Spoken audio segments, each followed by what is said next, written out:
Good morning, students. Welcome to our YouTube channel of Residential Paramount Mission School. This is Ranjan Kumar. Today I will teach you third chapter of science class 4.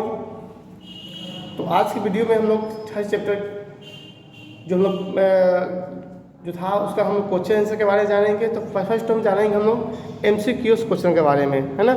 ये आपको question chapter जो है third का है. Chapter third में हम लोग पढ़े थे रिप्रोडक्शन इन एनिमल्स, ठीक है. तो इसी चैप्टर का जो हम लोग MCQs जो है क्वेश्चन नंबर पहले फर्स्ट को जानेंगे, उसके बाद फिर हम लोग डिटेल जानेंगे क्वेश्चन, ठीक है. तो फर्स्ट जैसे आपका क्वेश्चन है चूज द करेक्ट आंसर. आपका फर्स्ट क्वेश्चन है the process by which is continuity of a species in maintain is called. तो जो एक कंटिन्यूटी बनाए रखता है ना, किसी भी खास प्रजाति का, उसे क्या कौन सा प्रोसेस कहा जाता है. तो बताया कि आपको रिप्रोडक्शन एक ऐसी प्रोसेस है जिसमें किसी भी काइंड्स ऑफ एनिमल्स की जो कंटिन्यूटी वो बनी रहती है. तो इसका जो आपका जो क्वेश्चन होगा फर्स्ट का जो आंसर होगा वो बी है रिप्रोडक्शन, ठीक है. That is right answer. Second question है in a bird egg embryo get the nutrient through. आपकी जो बर्ड्स के अंडे में, है ना, बर्ड्स के जो अंडे होते हैं उसके जो एम्ब्रियो होते हैं उसको जो मतलब न्यूट्रिएंट्स मतलब कुछ पोषक तत्व है कहाँ से मिल पाती है. आखिर उस अंडे के अंदर जो बच्चे जो है चिक्स जो है पलती है कहाँ से उसको भोजन मिल पाते हैं. तो इसका जो आंसर होगा सी योल्क, है ना. थर्ड क्वेश्चन है आपका द ये cluster of frog develop into an. तो जो एक जो होता है एक जो क्लस्टर होता है उसको जो फ्रॉग जो डेवलप करता है वो क्या कहता है स्पॉन कहलाता है, ठीक है. The larva of A butterfly is called. तो जो बटरफ्लाई का लार्वा होता है ना उसको कैटरपिलर कहा जाता है. तो आपका ऑप्शन सी जो है राइट ऑप्शन है.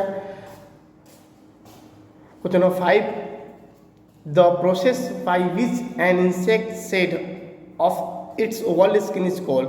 तो ऐसी कौन सी क्रिया है जिसमें इंसेक्ट जो है अपने पुराने स्किन को छोड़ती है ना. तो दिस प्रोसेस कॉल्ड मोल्टिंग, है ना. तो यहाँ आपका 5 का जो ऑप्शन ए है ये आपका राइट ऑप्शन है, ठीक है.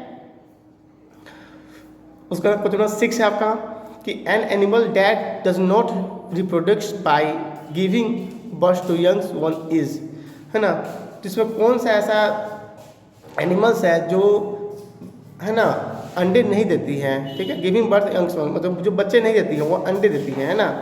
तो इसमें जो ऑप्शन सी जो है आपका, है ना, डकबिल्ड फ्लेक्स, ये आपका राइट ऑप्शन है.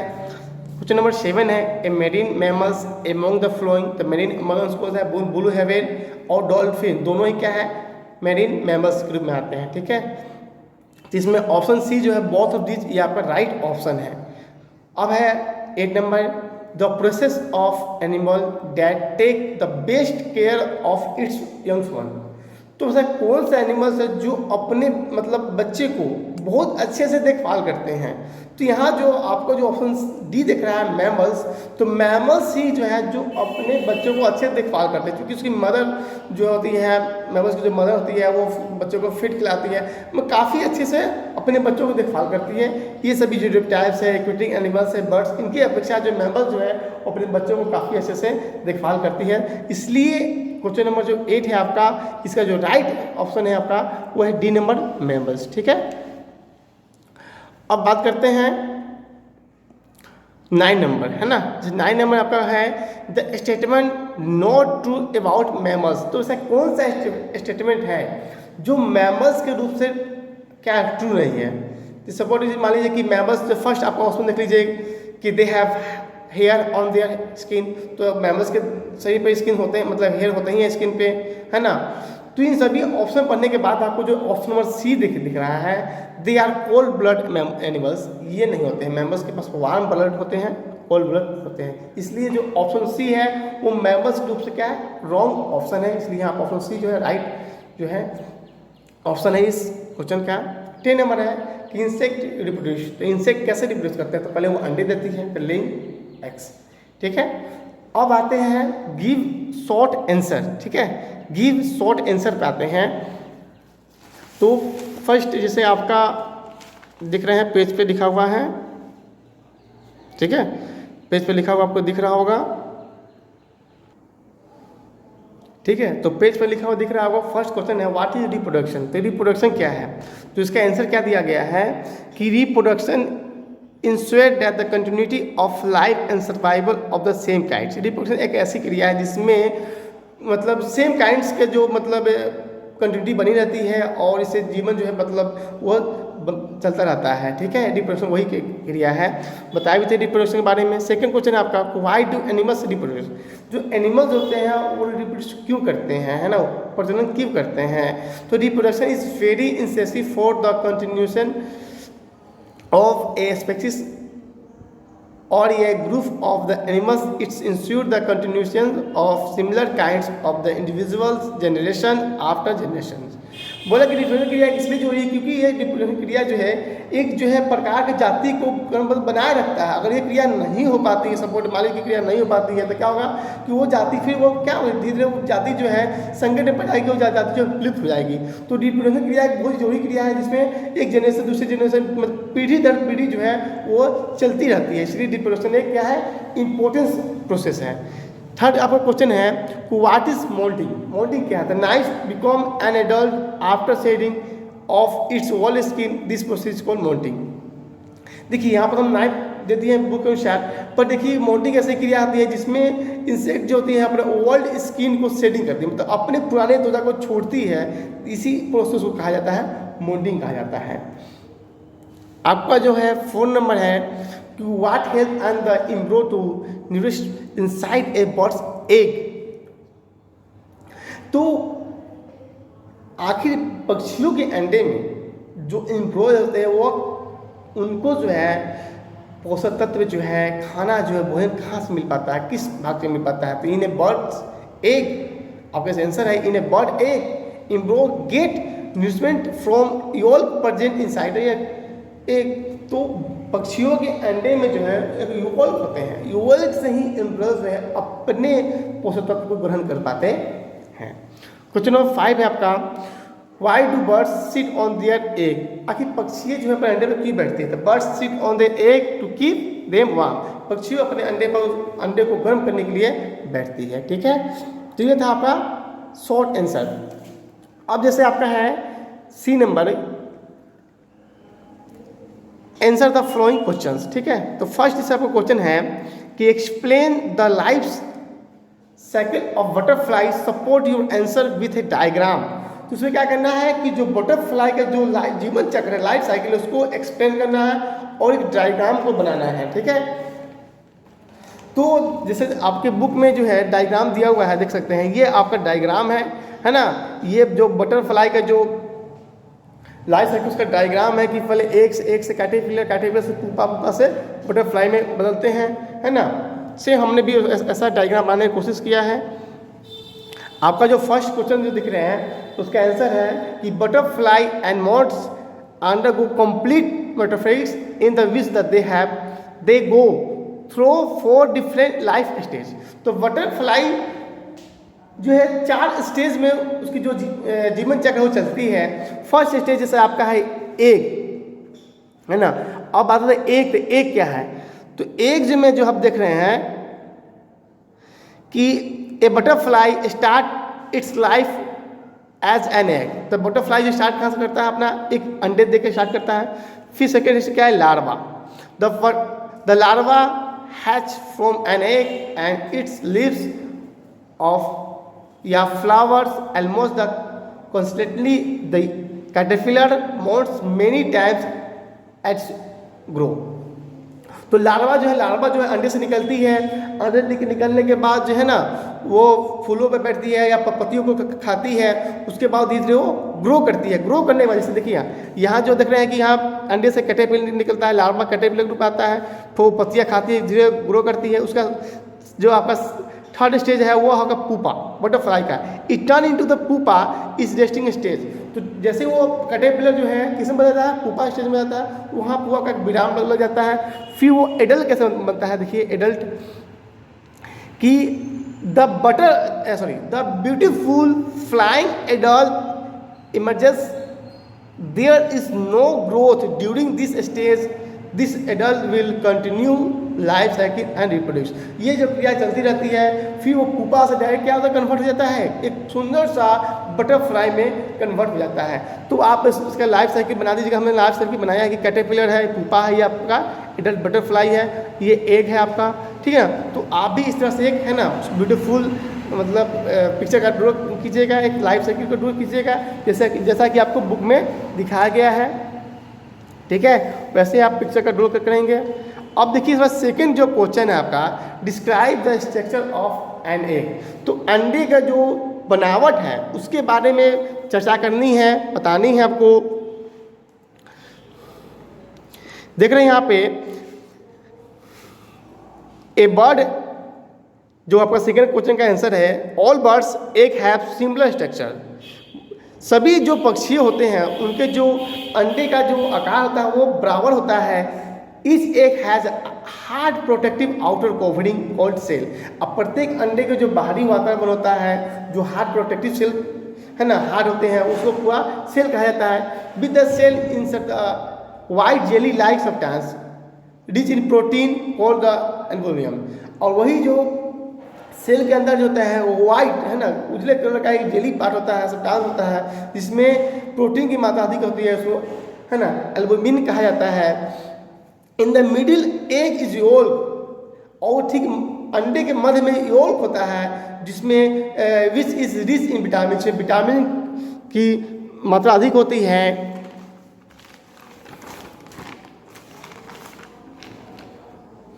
एंड मिडलस, विटामिन और मिनरल्स दोनों होती है, योल्क में होती है। द चिक from and grow inside the yolk. और चिक जो होते हैं उस योल्क के अंदर ही विकास करते हैं, ग्रो करते हैं, बढ़ते हैं। द ग्रोइंग चिक इज कॉल्ड इम्ब्रो।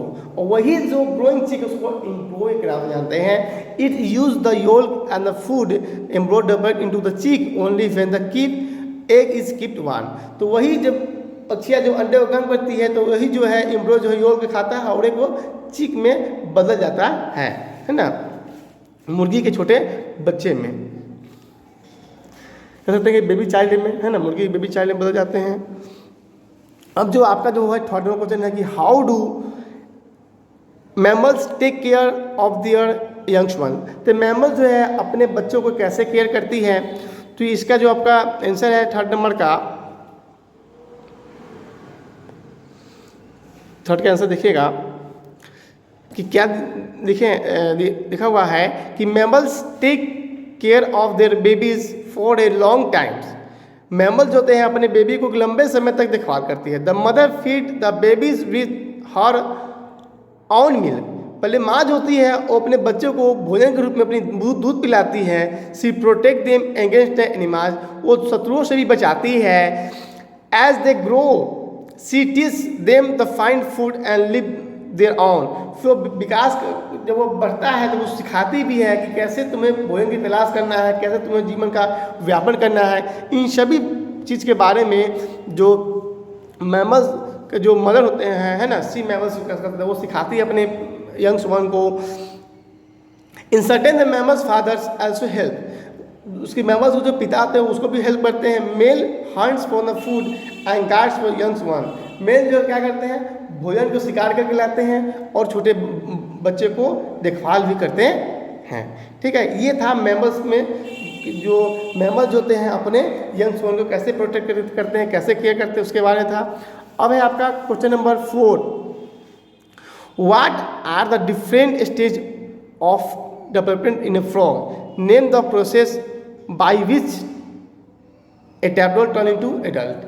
तो जो फ्रॉग का जो बढ़ने का जो स्टेज है वो कौन कौन से हैं और उस प्रोसेस के बारे में बताना है, जिसमें एक टैडपोल जो है एक एडल्ट बदल जाता है, उसके बारे में बताना है।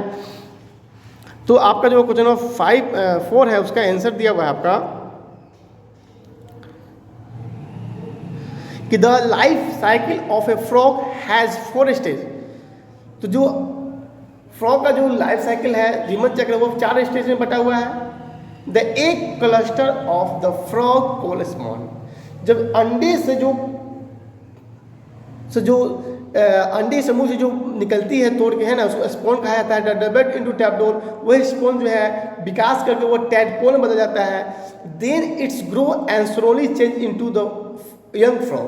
फिर जैसे धीरे धीरे वो अपने आकार में बदल जाता है, रूप में बदल जाता है, वो एक छोटा फ्रॉग एक छोटा बच्चा बदल जाता है। They leg grow longer and the tail grow shorter, और उसमें उसमें जो उसकी पैर होती है वो लंबी जाती है, उसकी पूंछ होती है वो छोटी जाती है। फ्रॉग की जो यंग्स में जो होती है उसकी एक पूंछ भी होती है ना, टेल पूंछ भी होती है।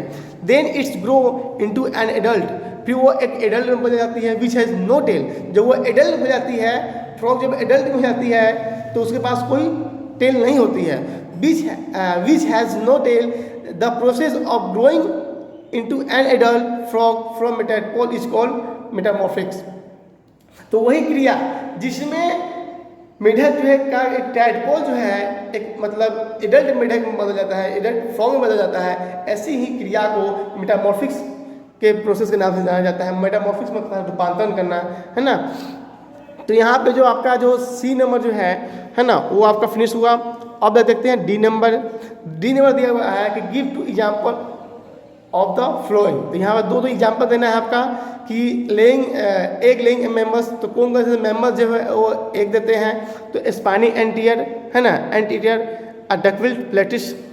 फिर यहाँ बर्ड्स के रूप में दिया गया है लेइंग इंसेक्ट, लेइंग है ना प्रीपाइट, जो अंडे देने वाले पक्षियाँ, अंडे देने वाले कीड़े मकोड़े, और अंडे देने वाले रेप्टाइल्स मतलब रेंगने वाले है ना जंतु।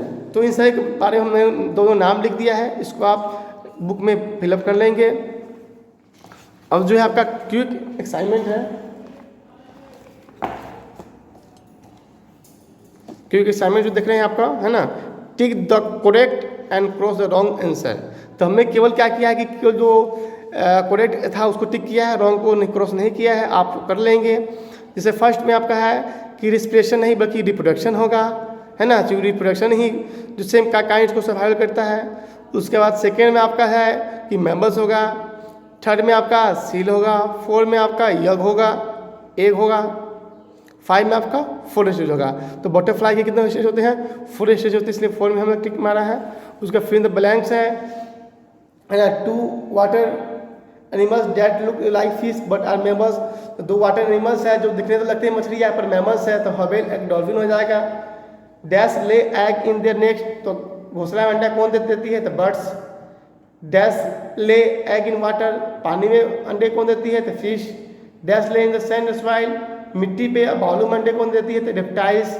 The larva of A butterfly change into caterpillar है ना।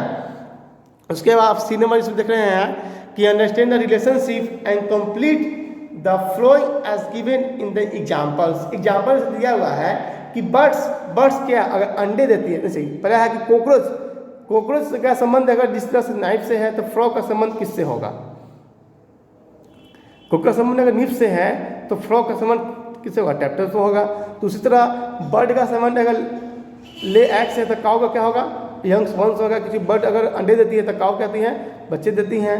कॉकरोच का जो नीस होगा तो हाउस फ्लाई का मैंगोट होगा। बटरफ्लाई का कैटरपिलर होगा तो बर्ड्स का चिक होगा। कैटरपिलर का जो लिप्स खाती है तो एम्ब्रो जो है यल खाता है। इस तरह से आप है ना इसको बुक में कर लेंगे। आपका है मेथड फ्लोइंग, पहला है आपका कॉकरोच, तो कॉकरोच का ऑप्शन क्या है, तो बी होगा निप्स। बटरफ्लाई का कैटरपिलर, फ्रॉग का टैडपोल, गोट का किड, और हाउस फ्लाई का मैंगोट होगा। ठीक है, तो आपका जो चैप्टर 3 है वो आपका फिनिश हुआ। ठीक है, और हम लोग नेक्स्ट वीडियो में चैप्टर 4 के बारे में बात करेंगे। चैप्टर 4 में आपको है ना एडेप्टेशन इन एनिमल के बारे में पढ़ना है, तो हम चैप्टर 4 में बात करेंगे इसके बारे में। ठीक है, तो आप फेयर को कंप्लीट कर लेंगे और जिस दिन बोला जाएगा उस दिन आपको फेयर स्कूल में सबमिट करना होगा। Thank you.